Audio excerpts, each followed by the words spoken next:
여러분, 우리가 많이 가지면 행복할까요? 그럼 반대로 적게 가지면 불행할까요? 자, 우리 소유와 행복은 어떤 관계가 있을까요? 자, 우리가 연애를 할 때는 서로 바라만 보고 있어도 행복하다, 내 존재만으로 행복하다, 이런 말들 하셨죠? 그런데 결혼을 하면 아이가 태어나고 살아가다 보면 우리 아이의 성적, 또 남편의 직업, 내가 살고 있는 집, 또 내가 몰고 다니는 차, 이 물질과 내 소유에 따라 행복의 기준이 움직이는 것을 느낄 수 있습니다. 자, 그럼 이 소유와 행복, 어떤 관계가 있을까요? 그리고 정말 소유가 행복의 절대적인 기준이 될 수 있는지 우리 한번 고전에서 그 해답을 찾아보도록 하겠습니다. 얼마나 소유할 것인가? 에리 프롬의 책 소유냐 존재냐는 많은 생각거리를 던지는 최고의 책이다. 이 책은 이미 제목에서 많은 질문을 던진다. 나는 이에 대한 답을 찾느라 첫 장을 넘길 수 없었다. 얼마만큼을 소유하면 내 존재가 행복할까? 과연 소유가 존재를 행복하게 하는가? 그렇다면 소유 없이 존재할 수 있는가? 소유한 것으로 내 존재 또는 타인의 존재를 평가할 수 있는가? 사랑은 소유인가? 존재인가? 종교란 내가 신을 소유한 것인가? 신이 나를 소유한 것인가? 내 안에 신이 존재하는가? 내가 신 안에 존재하는가? 이런 질문을 스스로에게 던질 수 있게 만들어준 소유냐 존재냐는 제목만으로도 이미 존재 가치를 증명했다. 나는 크리스찬이다. 교회 다니는 사람들은 안다. 새 신자들은 은혜를 더 많이 받는다는 것을. 새 신자들은 하나님을 소유할 줄 모르기 때문이다. 아무것도 모른 채 새 신자는 그냥 하나님 품 안에 존재할 뿐이다.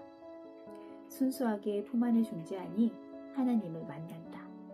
그러나 시간이 지나고 교회를 오래 다니다 보면 하나님을 소유하려 든다.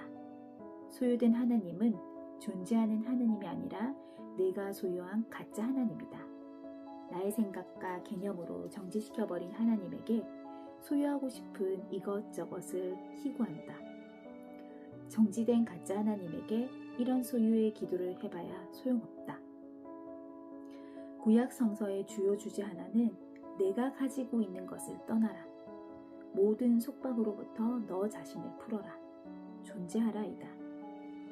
불교도 그렇다. 소유냐 존재냐에서 고전 불교를 언급하며 욕망을 끊는 것. 영속하는 물질, 자기 완성의 욕구를 포함한 소유욕을 단념하는 게 중요함을 강조한다. 자기 완성의 욕구까지 내려놓아야 비로소 자기 존재가 완성된다는 말이다. 유이 말한 진리에 이르는 길은 의도를 갖지 않는 것과 일맥상통한다. 교회 안에서 그냥 존재할 때 은혜를 받는다.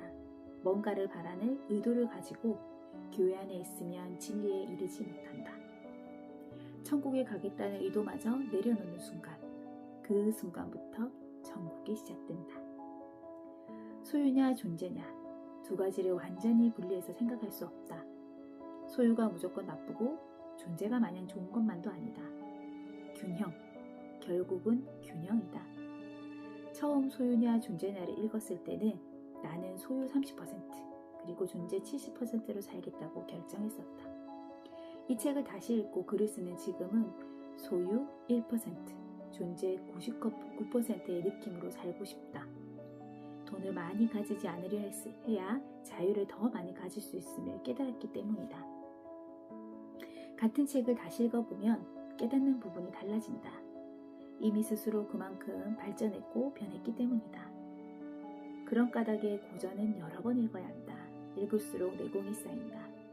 사유의 시선이 높아지고 몸값도 높아진다. 소유는 정지된 것이고 존재는 움직이는 것이다. 독서에서 소유는 암기이고 존재는 깨달음이다. 콘텐츠에서 소유는 모방이고 존재는 창조이다.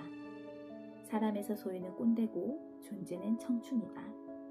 사랑이 그토록 힘든 이유는 사랑의 본질은 존재인데 사람들은 소유하려 들기 때문이다. 결혼 생활이 힘든 이유도 마찬가지다. 한 집에 살지만 각자 스스로 존재해야 하는데 서로 소유하려 들고 소유당하려고 든다. 소유하는 순간 사랑은 시든다. 꽃을 소유하기 위해 땅에서 뿌리채 뽑아 소나기에 지어보라. 그 꽃은 금방 시들어 죽는다. 꽃을 땅에 존재하게 놔두고 거리를 두고 지켜보는 것이 사랑이다. 꽃잎이 떨어지고 새싹이 자라나는 과정을 사람이 방해하면 안 된다. 당신은 배우자를 어떤 기준으로 고르는가? 그 사람이 가진 것, 그 사람이 가진 것과 그 사람의 됨됨이를 몇 대 몇으로 보고 평가하는가? 많은 사람이 소유에 훨씬 비중을 많이 둔다. 하지만 결혼해서 살다 보면 소유보다는 그 사람의 존재가 더 중요하다는 걸 깨닫는다. 서로의 존재가 맞지 않으면 소유가 아무리 많아도 잘 살 수 없다. 어쩌면 이 때문에 이혼율이 높아졌으리라. 돈은 움직인다. 그래서 돈을 쫓아 소유하려 하면 돈이 벌리지 않는다. 돈은 계속 움직이게 해줘야 한다. 내게 들어온 돈을 꽉 쥐고 있으면 뿌리 뽑힌 꽃처럼 시들어버린다. 돈은 선순환으로 움직이게 보내줘야 한다. 제일 좋은 방법은 타인을 위해 돈을 흘려보내는 것이다. 지구를 위해 가치를 만들기 위해 돈을 흘려보내는 것이다. 이런 식으로 다른 사람을 위해 흘러간 돈은 스스로 성장해 내게 다시 돌아와 품 안에 존재하게 된다. 돈은 염소다. 방목하는 염소들이 어느새 새끼를 데리고 돌아오는 것도 마찬가지다. 도망갈까 걱정하지 마라. 아끼고 사랑하고 예뻐해주되 가두지 마라. 갇힌 염소는 새끼를 낳을 수 없다. 다가서 짝을 만나야 새끼를 낳을 것 아닌가. 기꺼이 내어주면 돈은 저절로 성장하고 식구를 늘려서 내게로 다시 돌아온다. 그때 필요한 만큼 가지고 또 세상으로 흘려보낸다. 이것이 바로 선순환이다. 돈을 버는 방법이고 돈을 쫓지 말라는 말이며 하루하루를 행복하게 살면서 돈이 저절로 벌리는 원리이다. 돈은 그 어떤 생명체보다 생명력과 생식력, 능력이 강하다. 갇혀있으면 바로 죽는다. 내가 마실 우유만 조금 짜놓고 넓은 풀밭에 내보내라. 신나게 뛰놀며 덩치 커진 돈이 저녁이 되면 다시 돌아올 것이다. 돈은 살아있다. 소유하지 말고 존재하게 하라. 소유와 존재에 대해 당신만의 기준을 만들자. 모든 사람에게 통용되는 법칙은 없다. 단, 통용된 진리는 있다. 반드시 소유의 비율이 존재의 비율보다 낮아야 한다는 것이다. 소유냐 존재냐는 제목만 알아도 피가 되고 살이 되고 돈이 되는 고전이다. 소유냐 존재냐, 이 책을 꼭 한번 읽어봐야겠습니다. 자, 우리가 소유하고 있는 게 무엇일까요? 자, 소유와 존재는 되게 거리가 있는 듯 하면서도 또 한편으로는 아주 가까이 있는 것 같습니다. 저는 소유와 존재를 한번 적어봤거든요. 사랑, 가족, 자녀, 친구, 명예, 돈, 직업, 부동산 등등등등. 내가 소유하고 또 내 주변에 존재하는 것들입니다. 자, 어떻게 하면 이 관계들을 오랫동안 행복으로 유지할 수 있을지 우리 한번 깊이 생각해 보길 바랍니다. 오늘 아침 출근길에 이런 영상을 들었어요. 관계에 대한 이야기였거든요. 내가 행복해지려면 사실 우리가 이 인간 간의 관계에 뗄래야 뗄 수 없잖아요.